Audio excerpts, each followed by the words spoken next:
September 16, 2013. 2 days after the Geneva Agreement, Ike Sellstrom strode into the UN headquarters building in New York in his best suit and blue tie and clutching a copy of his still secret findings under one arm.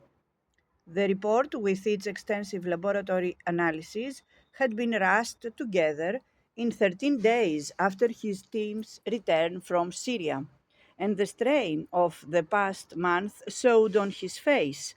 He looked tired and grim as he stood next to Ban Ki-moon while the UN chief read a brief statement before television cameras.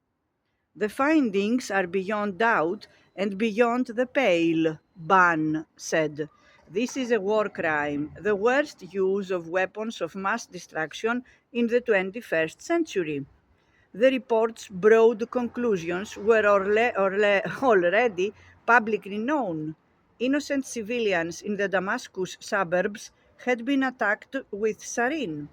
The government of Syria had subsequently acknowledged possessing chemical weapons and expressed a willingness to give them up.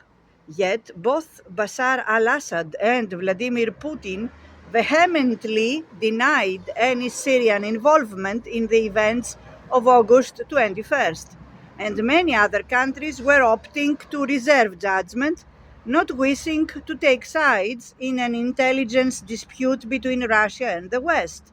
But here was Sellstrom, weighing in with evidence that he and his team had collected on the ground at great personal risk, while the crime scene was still fresh.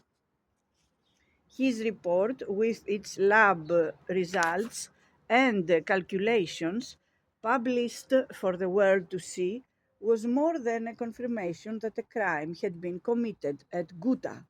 It was an indictment. The document did not explicitly name a suspect, but it contained within its 38 pages of detailed forensic analysis an assertion of guilt that was plain to anyone except perhaps the most imaginative conspiracists or the willfully blind. Before his appearance for the TV cameras, Sellstrom was given a chance to describe his findings in an off the record briefing to UN Security Council members. There, Vitaly Cherkin, Moscow's UN ambassador, questioned the Swedes' scientific methods and belittled his conclusions. If the Syrian army truly was behind the attack, surely at least one of the rockets would have struck a rebel military outpost instead of falling in a residential district crowded with families. He later left the briefing to say to waiting reporters, "We need not jump to any conclusions." Who dropped the chemical weapons on the Syrian people? Who wanted to invade the country? Who wanted to do an airstrike?